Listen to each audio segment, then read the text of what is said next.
हर हर महादेव, जय सनातन, जय हिंद। दोस्तों स्वागत है एक और नई वीडियो में।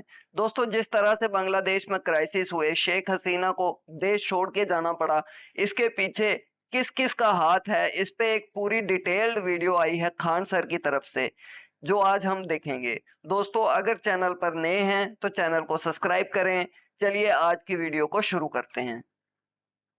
जय हिंद। देखिए, बांग्लादेश में अभी जो हालिया घटना हुई है और शेख हसीना को वापस भारत में शरण लेना पड़ा है, कोई ऐसा नहीं है कि ये पहली बार शरण ली है।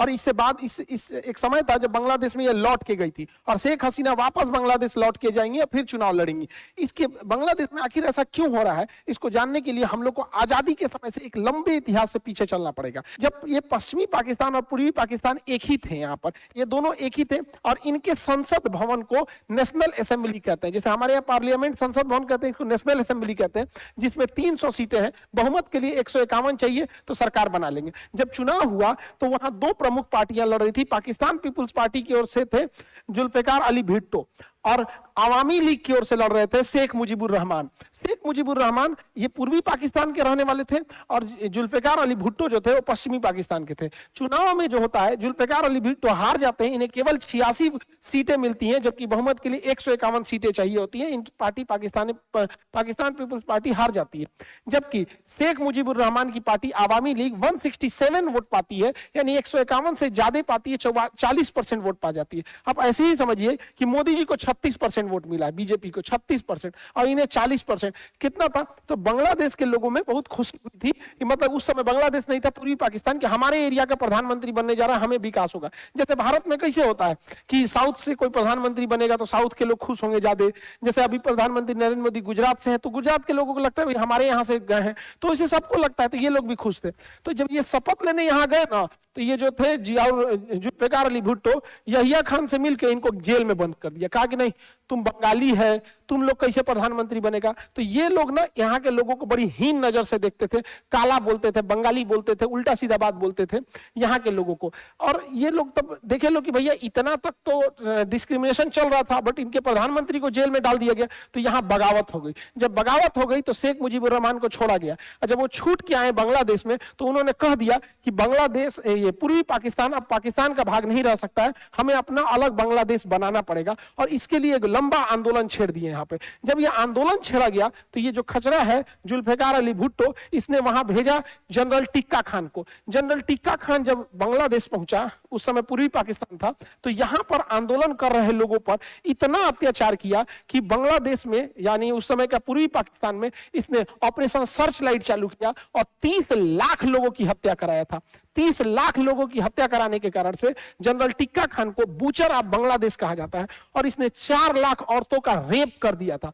अपने देश की 4 लाख महिलाओं का रेप किया और ये कह के किया कि रेप करो ताकि इससे जो अगली बच्चे पैदा होंगे रेप के कारण, तो वो पश्चिमी पाकिस्तान का डीएनए उसमें ज्यादा पाया जाएगा और वो लोग आजादी की मांग नहीं उठाएंगे। यहाँ पर इस तरह का ये नीच आदमी था। इस जघन्य अपराध के बाद यहाँ पूर्वी पाकिस्तान से शरण लेने के लिए भारत में लोग भागने लगे, जैसे तैसे अपनी जान बचा के भागने लगे। यहाँ इंदिरा गांधी की सरकार थी और मानेक शाह हमारे उस समय के जनरल साहब थे, तो इन लोगों ने भी तैयारी कर ली थी कि आगे कुछ होने वाला है। तो बांग्लादेश के लोगों ने, वहां के लोगों ने एक अपनी अलग संगठन बनाई, मुक्ति वाहिनी। मुक्ति वाहिनी को भारत का खुला सपोर्ट था और मुक्ति वाहिनी के लोग थे वो बांग्लादेश के ही लोग थे। वहां पे वो कह रहे थे कि अब हम पाकिस्तान में नहीं रहेंगे, हमें अलग देश चाहिए। जबकि यहाँ पे जो जनरल टिक्का खान था उसने 3 ब्रिगेड बनाया था, अल बद्र, अल शम्स और रजाकार, जिसमें सबसे जालिम जो थे सब वो रजाकार थे। सबसे ज्यादा रेप किया, सबसे ज्यादा मर्डर किया तो ये रजाकार थे सब। रजाकारों की संख्या 50,000 थी। ये 50,000 मिलके 30 लाख लोगों को मार दिए सब और 4 लाख से ज्यादा महिलाओं का रेप किए सब यहाँ पर। और इधर से लड़ रही थी मुक्ति वाहिनी। मुक्ति वाहिनी का भारतीय इंडियन आर्मी सपोर्ट कर रही थी। अंततः मुक्ति वाहिनी की जीत हुई और ये पाकिस्तानी बेशर्मों ने 93,000 फौज ने सरेंडर किया। दुनिया का इतिहास है कि 93,000 फौजों ने सरेंडर नहीं किया। देखिए हथियार जमीन पे फेंक दिए लोग, अपना बेल्ट उल्ट उतार के ऐसे सरेंडर करके, यहाँ नियासी साहब सरेंडर कर रहे हैं यहाँ पे। और ये बहुत आइकॉनिक फोटो है यहाँ पर। तो यहाँ हो गया, इस प्रकार बांग्लादेश का निर्माण हुआ। अब बांग्लादेश का निर्माण हुआ, यहीं से विवाद चालू हुआ। पाकिस्तान देखना नहीं चाहता था शेख मुजीबुर रहमान को, और शेख मुजीबुर रहमान का साथ दिए थे उस समय के आर्मी जनरल जियाउर रहमान। तो जियाउर रहमान और शेख मुजीबुर रहमान दोनों मिलकर बांग्लादेश की स्वतंत्रता में आंदोलन में भाग लिया था। लेकिन जियाउर रहमान का कहना था कि हमारा उतना नाम नहीं हुआ, ज्यादा नाम इनका हुआ। रीजन क्या है, ये पॉलिटिशियन थे, वो सेना के आदमी थे, तो सेना के आदमी का बैकग्राउंड उतना पता नहीं चलता यहाँ पे। तो यहाँ पर इन्हें फादर ऑफ बांग्लादेश कहा जाता है। बांग्लादेश की स्थापना किया, और जैसे हमारे यहाँ father of nation Mahatma Gandhi को कहते हैं, वहां शेख मुजीबुर रहमान को कहते हैं। ये भारत के प्रति बड़ी अच्छा इनका विचारधारा था, सेकुलर विचारधारा के थे और सबको लेके चलने वाले थे। लेकिन पाकिस्तान इनके पीछे पड़ा था और पाकिस्तान चाहता था इन्हें मरवा दिया जाए, और हुआ भी ऐसे ही।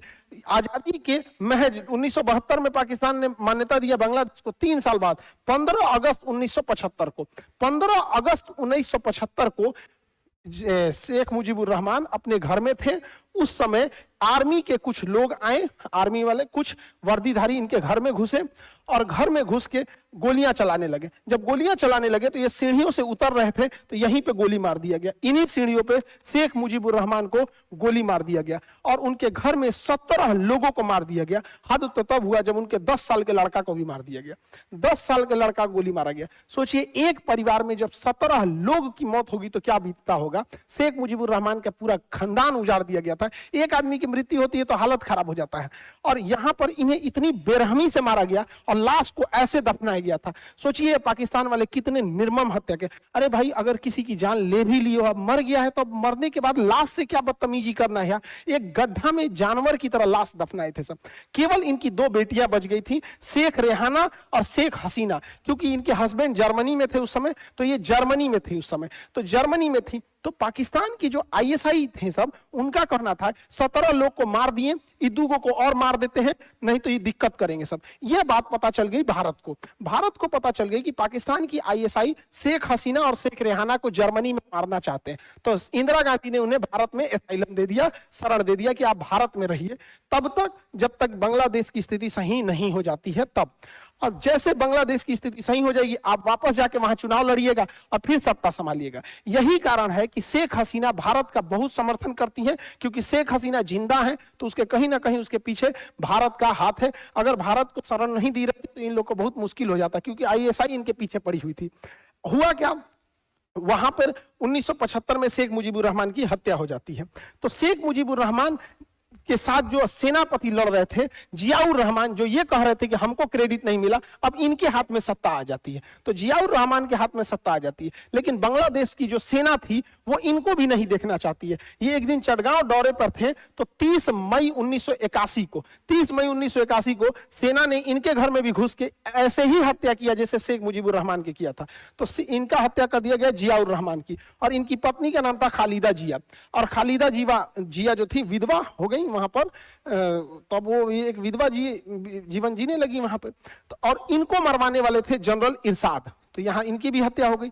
जब जियाउर रहमान की हत्या होती है 1981 में, तो इंदिरा गांधी को लगता है कि यही समय है शेख हसीना को भेजने के लिए। तो वो क्या करती हैं, शेख हसीना को वापस बांग्लादेश में भेजती हैं कि देखिए अब अपोजिशन में कोई नहीं है, यही समय है आपके जाने का। तो 1981 में वापस शेख हसीना बांग्लादेश जाती हैं और अपने पिता की पार्टी जो आवामी लीग थी, तो पाकिस्तान जब था एक में तो आवामी लीग था, जब विभाजन हो गया तो इसका नाम हो गया बांग्लादेश आवामी लीग। तो इन्होंने बांग्लादेश आवामी लीग की अध्यक्ष के पद पे गई और वहां चुनाव लड़ी, और उसके बाद मुख्य विपक्षी पार्टी जो हो गई, जियाउर रहमान की विधवा जो थी उनका नाम खालिदा जिया था। अब देखिए आरोप प्रत्यारोप का दौर कैसे चालू होता है। शेख हसीना का कहना है कि मेरे पिताजी की हत्या इन लोगों ने कराया था, खालिदा जिया ने कराया था। खालिदा जिया का कहना है कि मेरी पति की हत्या, जियाउर रहमान की हत्या इन लोगों ने कराया था। यानी ये अपने पिता की हत्या का आरोप इनमें लगा रही हैं, ये अपने पति का आरोप इन पे लगा रही हैं। आज तक इन दोनों बेगमों की लड़ाई में बांग्लादेश के लोग घिस रहे हैं यहाँ पर। तो ये दोनों एक दूसरे पे आरोप प्रत्यारोप लगाती हैं, लेकिन अब दोनों यही चुनाव में रहते हैं। इनकी पार्टी का नाम हो जाता है बांग्लादेश आवामी लीग और इनकी पार्टी का नाम हो जाता है बांग्लादेश नेशनलिस्ट पार्टी, बीएनपी हो जाता है यहाँ पर। अब देखिए होता क्या है, 1986 में, 96 में, 81 में ये आई थी और 1996 में ये चुनाव जीत जाती हैं। शेख हसीना चुनाव जीत जाती है 1996 में, और उसके बाद वो सत्ता संभालती हैं। और सत्ता संभालने के बाद पाकिस्तान समर्थित कट्टरपंथी लोग जमाते इस्लामी वगैरह पे प्रतिबंध लगा देती हैं। लेकिन 1996 में 15 अगस्त का दिन था जब इसी घटना को याद किया जा रहा था कि शेख हसीना जो थी एक दुख का मतलब दुख मना रही थी कि 15 अगस्त 1975 को इनके पूरे परिवार को मार दिया गया था। तो हर साल बांग्लादेश में 15 अगस्त के दिन शोक के तौर पे मनाया जाता है।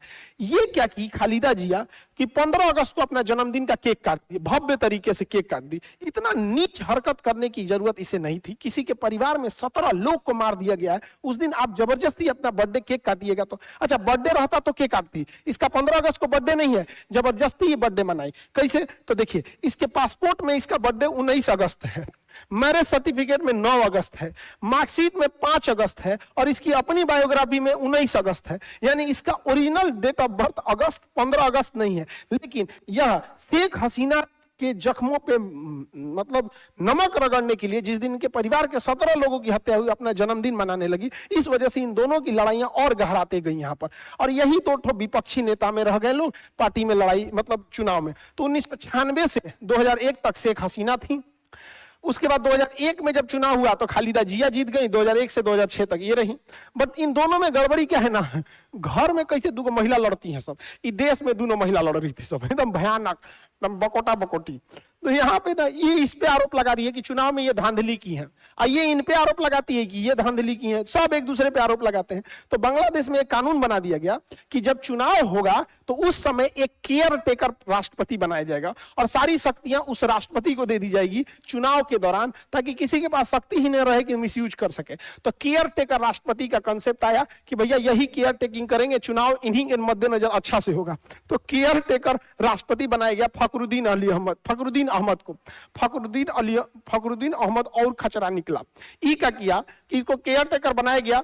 अब तो कहा कि ठीक है केयर टेकर होगा, आप लोग से शक्तियां ले ली जाती हैं, चुनाव होगा।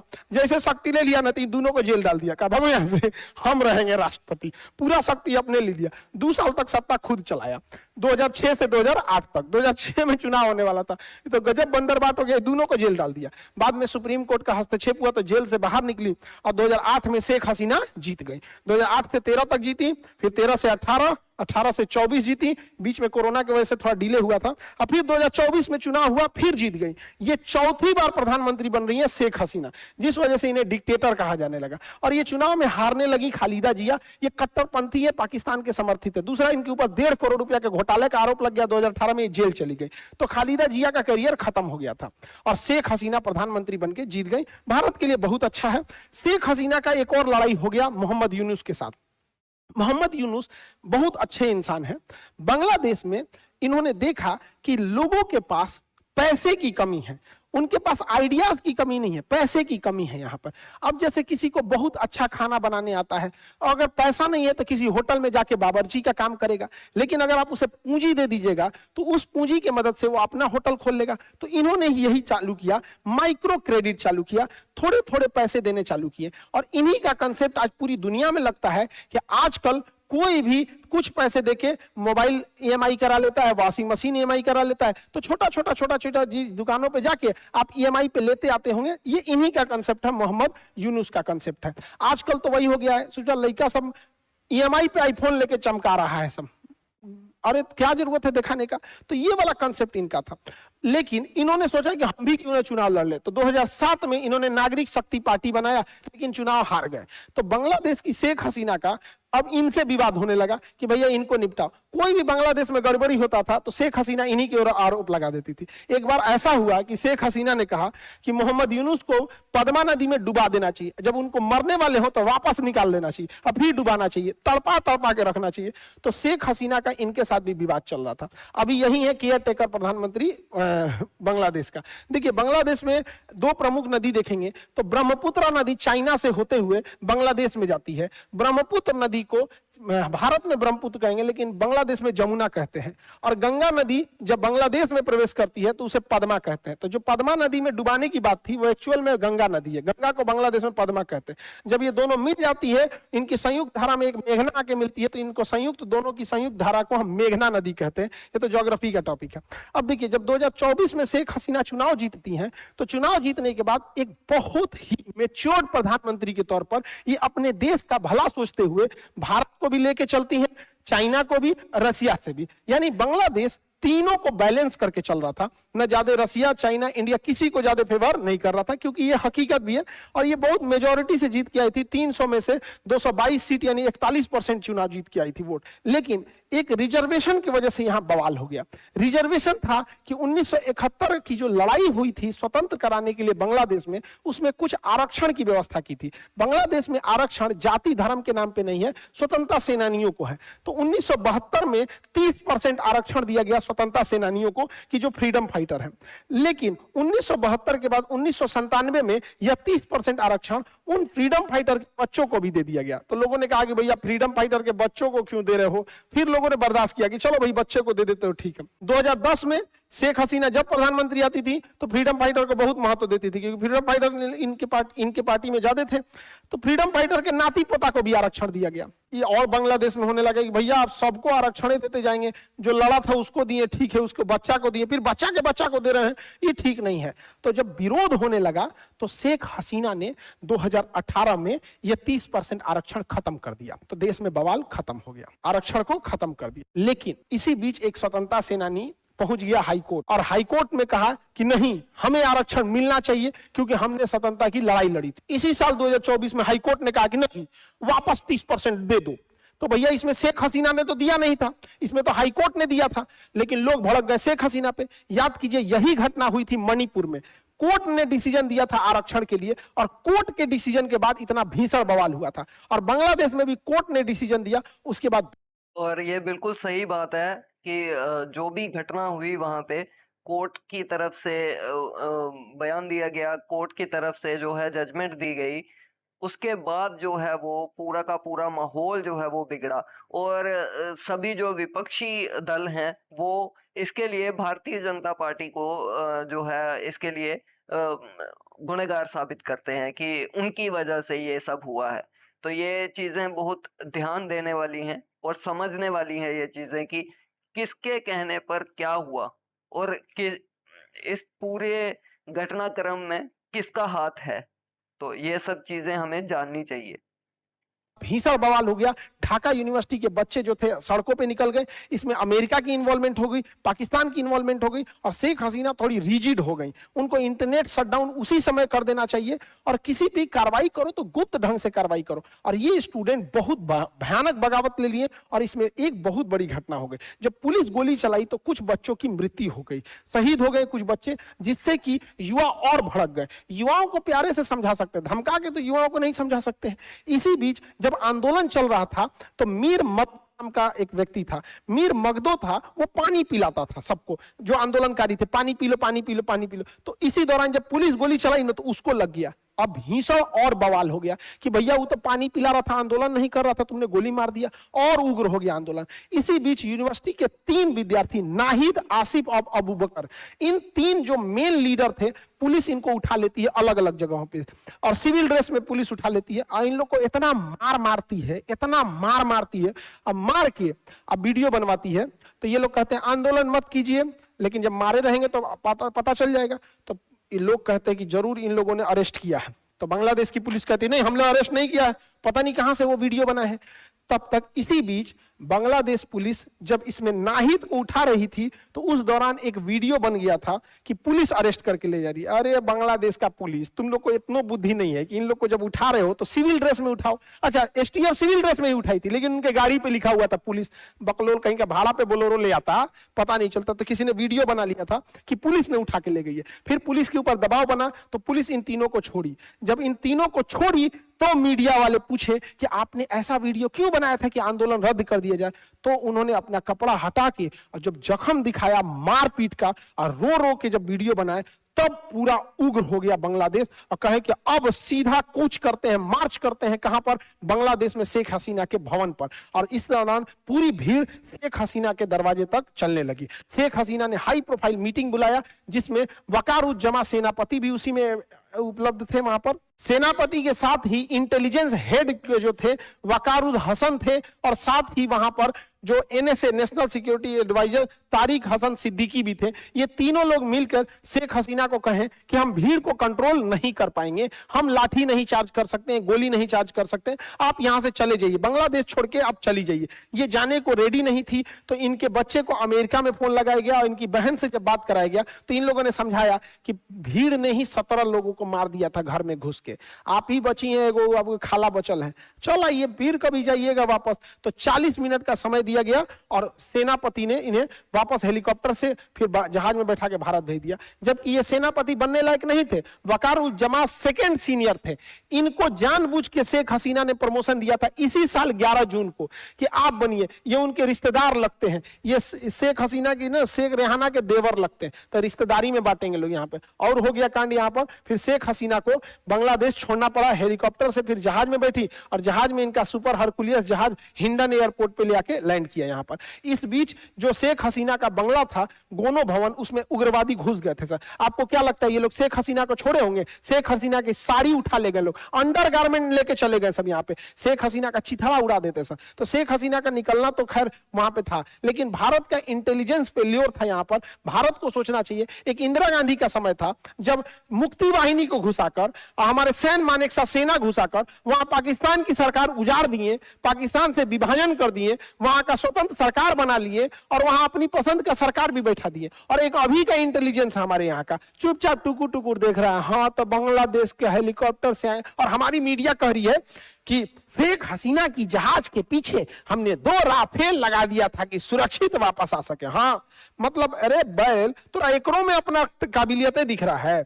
यही चीज अगर इजराइल में होता तो स्टूडेंट लोग कभी गायब हो जाते, लोग पते नहीं चलता। ये तीनों स्टूडेंट में पता चलता ये उसको मार दिया, वो उसको मार दिया, दूसरे जगह हो जाता है। यहाँ पे ये गलत है। शेख हसीना का जाना मतलब वहां से भारत का जाना। अब वहां सब जितनी ताकतें आएंगी सब उठपटांग आएंगी। अब वहां का सेना प्रमुख तो अलग था, बताइए, इसमें मिलने सेना प्रमुख भी मिला जुला था और इसने ही घोषणा की कि हम सरकार बनाएंगे। और एक भारत है जहां पे इतने प्रोफेशनल ढंग से सेना, हमारे सेनापति उपेंद्र द्विवेदी सर, हमारी मुलाकात हुई थी कुछ दिन पहले, इतने मतलब इतने बड़े पोस्ट पे जो 13-14 लाख सेना को मतलब कंट्रोल कर रहा है। हमारी जब मुलाकात हुई थी तो हम कहते कि सर हमको भी जाना था फौज में, अगर हम रहते तो आपके अंडर कमांड हम कहीं ड्यूटी पे रहते। तो उन्होंने कहा नहीं, आप पढ़ा रहे हैं, अच्छे से पढ़ा रहे हैं, जो मिडिल क्लास है, गरीब है, इन लोगों को आप पढ़ा रहे हैं, बहुत अच्छा काम कर रहे हैं यहाँ पर। तो सोचिए भारत के एक सेनापति हैं जिनको इतनी व्यस्तता के बावजूद इतना पता रहता है देश के बारे में। यहाँ पर 13 लाख की 14 लाख की फौज को ये लोग संभाल रहे हैं। और एक ही बांग्लादेश का है, इसके यहाँ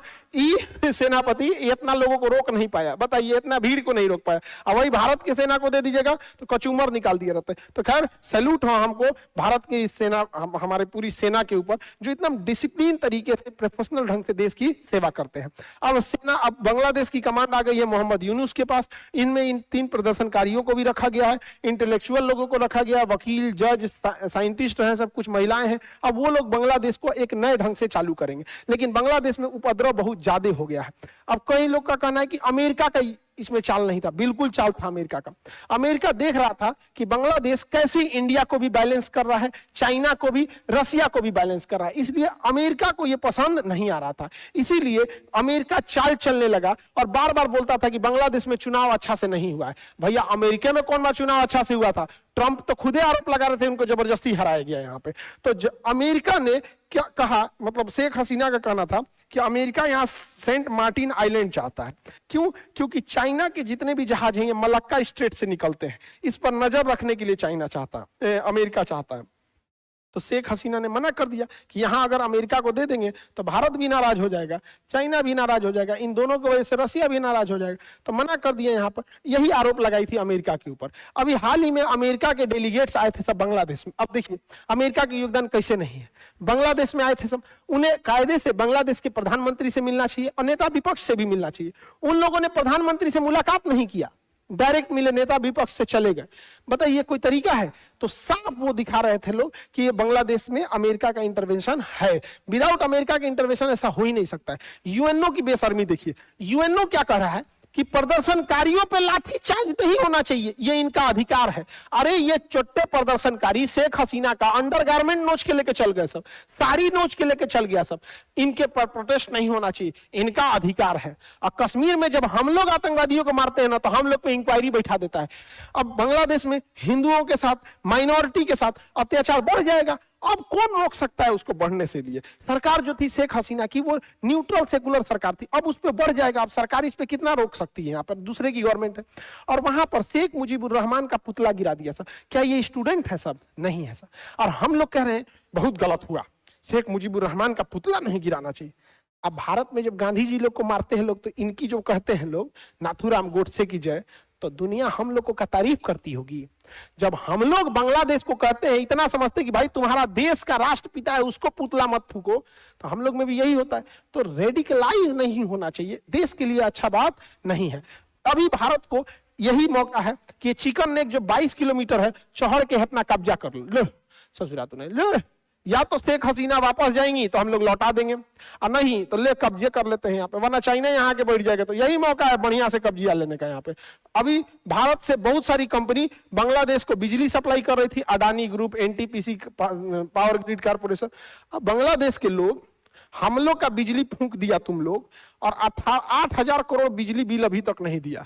बांग्लादेश वाले हम लोग का बिजली दे दो, बिल दे दो, इतना फूंक दिया यहाँ पर। तो आप लोग को ये समझ में आया होगा। और अभी सुबह 7 बजे पॉलिटी चल रहा है, 8 बजे ज्योग्राफी, 9 बजे फिजिक्स स्टार्ट होगा, और 10 बजे इंडियन मैथ। तो सुबह का नींद। देखिए दोस्तों, इसमें कोई शक नहीं है कि बांग्लादेश के क्राइसिस में एक अहम भूमिका अमेरिका की तरफ से रही है।